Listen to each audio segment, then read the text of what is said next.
You know our first guest from her stand-up specials, the HBO series Crashing, and as the executive producer of Ted Lasso. She's the host of The Wedding Coach on Netflix, and she's our favorite gingerbread play-by-play announcer. We welcome back to AM Northwest Emmy award-winning writer, producer, and comedian Jamie Lee. Great to see you again. It's so good to see you. So how does it feel to be introduced as Emmy-winning? Psychotic. Yeah? I can't believe it. Yeah. Because that's crazy, right? It is crazy. Do you sometimes go back to that night? Oh yeah. I mean, it's just surreal.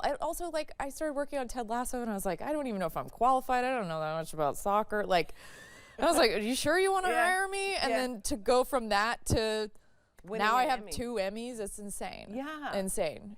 So working with those people like Jason Sudeikis and the crew that all seem, I've been able to interview them over time, all super nice people. Oh yeah, the nicest. Yeah. Genuinely, not in an LA, like they're so nice. Like no, they're so nice. Yeah. We just showed a picture of you on the picket line with Jason. Oh yeah. That must have been a struggle at some point. I mean, they're all out there, everybody's supporting each other. Yes. Yeah, everyone on our staff, we would get together and do the picket lines together. Yeah. It was kind of the only sort of upside of the strike, was like getting to be social with all of my coworkers that I miss seeing in the writers' room. Yeah, you probably do miss seeing them. Yeah, that's something else. The wedding book, was it called the Wedding Coach? Oh, The Wedding Coach, yes. From the time you wrote the book, I think that might have been the first time you were on our show. Yeah, talking about the book you had. Yes, I had a book called Ridiculous. That's it. Yes, Ridiculous, and then the show sort of loosely based off of Ridiculous. How fun was that to work on, and how wild were the brides that you worked with? It was wild. You know, it's interesting because like my whole philosophy was that wedding stress is real, and I think we minimize it because we're like, that's not actual stress. Like it's just wedding stress, and I'm like, no, people like can get physically sick from feeling overwhelmed, not just by the planning, but by their families and dynamics, and people are fighting, and everyone's kind of losing their minds. And so I wanted to make a show that helped people through that time in a real way. So it was really fun. Did you ever talk to a bride and say, come on now? That's a really dumb decision. Not only did I say that to a bride, I would say it to like her partner, or even the partner's mom, or the sister. I mean, there was a spectrum of me intervening. I had to really step in and be like, hey, I'm here, I'm delivering a message from our bride. She's not happy. And we need to change that because she's the bride. We want her to be a happy bride, not a sad bride. Okay, so now you're engaged. Yeah. So this is your second time. You got this. I know you did. I think this one's gonna stick, you guys. Here it is. And can I just say that your fiance is very handsome. He is so hot. He really is. It's crazy. Yeah. It's crazy. Yeah. I found him. I sound like he's like a dog in a litter. I found him on Bumble, and I remember being like, who is that? And then he's like also like a delightful person. So really nice. But to find him online on a dating app, to me, can I tell you something? Yeah. He was anything. Okay. So after I leave my marriage, and I was like, I'm gonna be single, I'm gonna get back out there, I'm gonna get on the apps. I get on the app. He is the first date I went on. Wow. After my marriage. And I was like, oh, this doesn't work. Like, I'm supposed to be single. I don't want to, I don't want to just like meet the person. Yeah, right away. Come on. And then like a month in, I was like, oh, I kind of think I want to delete the app. And he was like, yeah, I deleted the app. And I was like, oh, whoa, this is not how it goes. Yeah. Wow. Yeah. And he's not in the business, which I think is really helpful. So hot. It's so hot how he has no desire to do anything I want to do. But he's very supportive of you. He's the best. Yeah, he's like, he knows more about like film and TV than even I do. Like he's really like not in a pretentious way, but he's like a real connoisseur of the arts in a way that like feels very supportive. I noticed too in your stand-up, you're talking about having a baby. Yes. Tell me more. Okay, so basically when I met my fiance, I was at an age where I'm like, if I want to have kids, I gotta probably do that soon. Like, I'm in my late 30s. Like, we gotta get on this. And so that's a really weird. And you knew you wanted to have a baby. I had to basically be on the first date. Like, what kind of music do you like? Do you want to knock me up? like right away. And he actually a month in was like pretty on board. Like we were talking about having kids like almost right away. So tell me about that. You're doing IVF. Yeah, so we were sort of we froze embryos, and I think we're gonna try to implant one this year and see if it sticks. It's a really crazy experience, but I talk about it a lot in my stand-up because I think more and more people are like using science to help their situation, and people are waiting later and later to have kids, and yeah, I think it's like the new reality, so I want to make sure we're talking about it. And how do you handle, so here we have a shot of him. Oh, yeah, there he is. Oh, yeah, he was my injector. Yeah, tell me more about that. He was great. There's nothing, okay, so you think like a guy like doing the dishes is sexy? Yeah, I do. Him mixing a powder with some kind of, dissolving solution and he's a chemist, an IVF chemist. I was like, this is so sexy. Yeah. Yeah, and he was really good at injecting. I thought he was going to be like clunky. You know how men are just kind of like, they kind of like clunk around.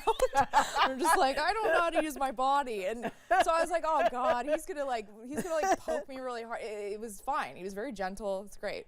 I just love that. Yeah. Not only is he handsome beyond all belief, but he's hot. He knows his way around a needle. Let's do this. Okay, I think I would get along great with your mom because you've posted her things on Instagram. She's a kind of a collector. She's a that is a great way to put it. Yeah. Yes, she's a collector of tchotchkes, and our home is filled with many of those. Yeah. And it really is like a museum of my life. Like she doesn't throw anything away. Like, what do you see around the house? It's more of a question of what don't I see? And I'm going to say, I mean, you name it. Like, it's like all these things on the wall. It's like that plus like creepy looking dolls. Dolls, right. I know a lot of dolls. But then there's so many dolls that the dolls are like, it's dolls on top of dolls. And so they're all kind of like looking at each other. And it's just, and it's not just like, Madame Alexander or whatever. It's there's like Muppets, there's a Miss Piggy and she's wearing a prom dress, and then there's another Miss Piggy and she's wearing a daytime outfit. And then there's mugs. Like she has quite the collection of mugs. So many mugs. And they're all cat related. Oh, she's a big lover of cats. Yeah, it's like, don't talk, like my cat, I'm trying to think of like an example. It's like, don't talk to me until I've had my cat. It's like stuff like that where you're like, okay, so many of those. Okay, hang tight because we want to keep you around. Do you mind hanging out with us? Okay, all right, we'll be right back with more of Jamie Lee when we return. Don't go away. Welcome back to AM Northwest. I'm back talking with Jamie Lee. Thank you for hanging out. Of course. Okay, I have to ask you now how your hot fiance, how he proposed, because I was checking out your ring, your engagement ring. It is beautiful. Thank you. It was really beautiful. Thank you. How did he propose? This story. So basically, there was like, okay, so we're in New York, and I woke up in the morning and I really wanted a coffee. And he's like, I'll come with you. And our dogs are in LA, so I was kind of like, oh, he doesn't usually want to come with me to get a coffee. Yeah. And I was like, maybe he just misses like walking. Yeah. Like he misses walking his dog, so he's like, so I guess I was like, all right, I'll take Sam for a walk.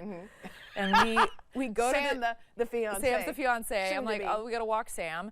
And so I walked him, we went to the coffee place and it was closed because it was Memorial Day weekend.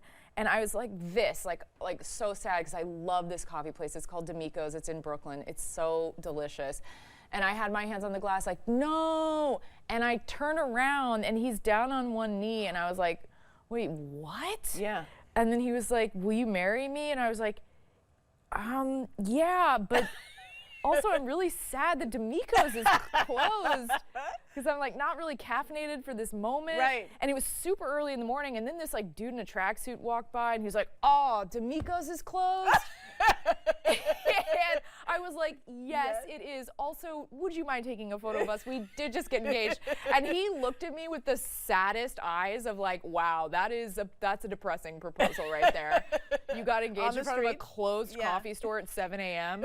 This is the saddest thing I've ever seen. But it's one of those things where you're like, but it's our story. Right. Like, I love it. It was perfect. He's like, you love D'Amico's, so I wanted to propose in front of D'Amico's. I was How like, sweet. Great. Yeah. Yeah. And then perfect. he designed the ring, and it's He beautiful. did. He did such a good job. Yeah. Tell me about the dogs, because I'm a huge dog fan, and I know you are too. So tell me about your doggies. Well, I have 2 and he has 1, so we Brady bunched our dogs. And yeah, they all get along really well. That's Dennis and Sheffield on a hike. Sheffield, the little gray one in the back, he is from China. I got him from a rescue organization called China Dogs Need Homes. Oh, yeah, yeah. And yeah, got him right before the pandemic. And as a result, he's absolutely out of his mind because he wasn't around people for 2 years. So now when he is around people, he's like, why, what are you? What are you doing? Why are you close to me? So it's been a little bit of a challenge, but the other one is Dennis, and he's very well adjusted. And do all dogs get along with each other? Yes, although Sam's dog Delilah did kind of attack Dennis. Nothing happened. She didn't draw blood, but it was definitely very scary. I think it was just like Dennis got in her face, and sometimes that happens. I know, but it's so scary. Yeah, it is because they sound like they're gonna really hurt each other, and then it's just like they're fine 2 seconds later, and you're like, wait, what? You guys are so spastic. Oh my God! Yeah, what a misdirect. On a serious note, you lost your dad. I did. So tell me about, I know he was obviously a big part of your life. Huge part of my life. Yeah. Lost him very suddenly, which is a very, just a weird thing to go through. But yeah, him and my mom, they had a concert promoting business together. So growing up, I went to a bunch of shows and saw a lot of bands, and very, very cool dude. Yeah. He basically brought the punk new wave scene to Dallas, Texas. Oh, really? Yeah, and he had a club before I was born called the Hot Club, and it was just bringing in all these bands, and had a real vision for turning around the music scene there. So when we had his memorial, it was at one of the venues that he would have shows at, which was really cool. Yeah. And all the Dallas music community really came together. Oh, it was very, very cool. It was the least sad day. Yeah. Yeah. And then didn't you take his ashes to Italy? We did, yeah. He made some offhanded comment to my mom about wanting to have his ashes spread in the Arno River, and I was like, okay, I guess we have to go to Europe. Dad wanted it, we got to go to Italy. And it was a great trip. Really great trip. Yeah. Oh, awesome. Yeah, it was really fun. You seem to be doing a lot. When I look on your social media, you're really busy. So you have projects that are coming up, right? Or that are soon to air, or tell me more. Yeah, right now I have a movie that got in the Mammoth Film Festival that I star in with John Heder. And he's actually from around here. Yes, which is so cool. Yeah. But yeah, we're doing that. That is the weekend of, I believe, the first weekend of March. And then I have a show in development at Amazon with me and Nikki Glazer starring in it. So we'll see what happens with that, and stuff's on the horizon. Yeah. We'll see. That's great. Yeah. And I love that you're working with so many female comedians. Yes. Because it feels like now, when I talk to a female comedian, we don't even have to go into being female comedian. It's just, it's a part of it now. I know. It used to be a big deal, or something so unusual. I know. It's turning around. Yeah, it's cool. Stand-up's really having a moment. There's so many different voices out there, and you can really pick and choose what you want to listen to. It's a great time. Yeah. And going back to a favorite memory of mine was when you were game to be on our show. Yeah. And do play-by-play for the gingerbread competition that we had. Do you even remember that? I do. Are you kidding? You don't forget. You don't forget something like that. Yeah. You don't forget a sweater like that. You were such a good sport to just go ahead and do that with us. I love anything that's hosting, interacting with real people. On the Wedding Coach, that's basically what I did. I'm just interacting with real. Yeah, and I feel like it's interesting. Reality TV, people are like, oh, it's trash, and I'm like, yeah, but sure, there are those moments and there are those shows, but there's also a real opportunity to just interact with real people and help people. Yeah. And I think that doing the Christmas tree stuff, I'm like, it's an offshoot of that. It feels similar. So. Totally. You're at Helium tonight, tomorrow. Yes. Okay. Yes. Tonight and tomorrow. Yes. 2 shows. There's an early and a late. Yeah. Awesome. Come. Yay. Yeah. Thank you so much. Yeah. And congrats on all your success and your future wedding and your future baby. Oh, I'm very excited for you. Oh, it's so nice to see you. Nice to see you too. Yeah. All right, we'll be right back with more AM Northwest. Don't go away.